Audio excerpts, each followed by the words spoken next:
سوچی آباد جهان ویدی داهی واد ودان شاد وحریت دیوی گران وطن افغانستان. حامدا ومصليا أما بعد، فأعوذ بالله من الشيطان الرجيم. بسم الله الرحمن الرحيم. قال الله تبارك وتعالى في محكم تنزيله وهو أصدق القائلين: هل يستوي الذين يعلمون والذين لا يعلمون؟ وقال رسول الله صلى الله عليه وسلم: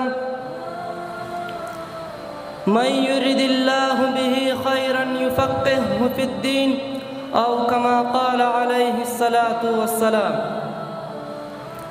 محترم سامعینو، له هر څه نه مخکې درته د ستر سالار ستره او نه هېرېدونکې تحفه وړاندې کوم چې هغه معبره ده په سلام سره، او درته وایم چې السلام علیکم ورحمة الله وبرکاته.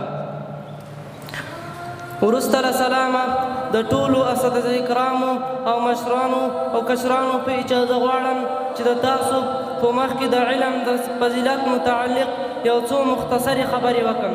هغه دا چې یو څو آیاتونه او یو حدیث او دو اقوال. راځم اولې خبرې ته، دا چې الله جل جلاله عالم ته په جاهل باندې ډېر زیات فضیلت ورکړی دی، او الله جل جلاله د عالم او د جاهل ترمنځ توپیر بیانوي او فرمایي: هل يستوي الذين يعلمون والذين لا يعلمون؟ آیا برابر دي هغه کسان چې علم نه لري له هغو کسانو سره چې علم لري؟ نه هېڅکله هم نه دي برابر.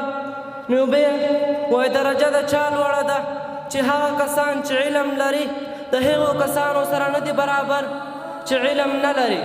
نو بیا په بل ځای کې الله جل جلاله فرمایي: يرفع الله الذين آمنوا منكم والذين أوتوا العلم درجات. الله جل جلاله له تاسو څخه هغه خلک پورته کوي چا چې ایمان راوړی وي، او بیا د ایمان والا خلکو کې الله جل جلاله هغه څوک له تاسو څخه پورته کوي چاته چې الله جل جلاله علم ورکړی وي.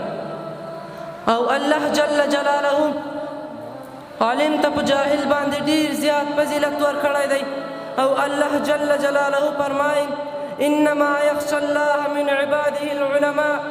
په تحقیق سره د الله جل جلاله په بندگانو کې بیریدونکي خلک هغه څوک دي؟ هغه علما دي. نو الله جل جلاله په بل ځای کې فرمایي: ذلك لمن خشي ربه. الله جل جلاله دا جنت د هغه چا لپاره پیدا کړی دی څوک چې د الله جل جلاله څخه ویریږي. نو علما هم د الله جل جلاله څخه ویریدونکي خلک دي. نو علماو ته د جنت فضیلت حاصل شو. راځم دوهمې خبرې ته. وعن أبي الدرداء رضي الله تعالى عنه قال: سمعت رسول الله صلى الله عليه وسلم يقول: من سلك طريقا يبتغي فيه علما سهل الله له طريقا إلى الجنة، وإن الملائكة لتضع أجناحتها لطالب العلم رضاء. وفضل العالم على العابد كفضل القمر على صائر الكواكب، وإن العلماء ورثة الأنبياء، وإن الأنبياء لم يورثوا دينارا ولا درهما، وإنما ورثوا العلم، فمن أخذه أخذ بحظ وافر. رواه أبو داود الترمذي. رسول الله صلى الله عليه وسلم په دې حدیث مبارک کې فرمایي چې د عالم او د متعلم لپاره 5 فضائل دي.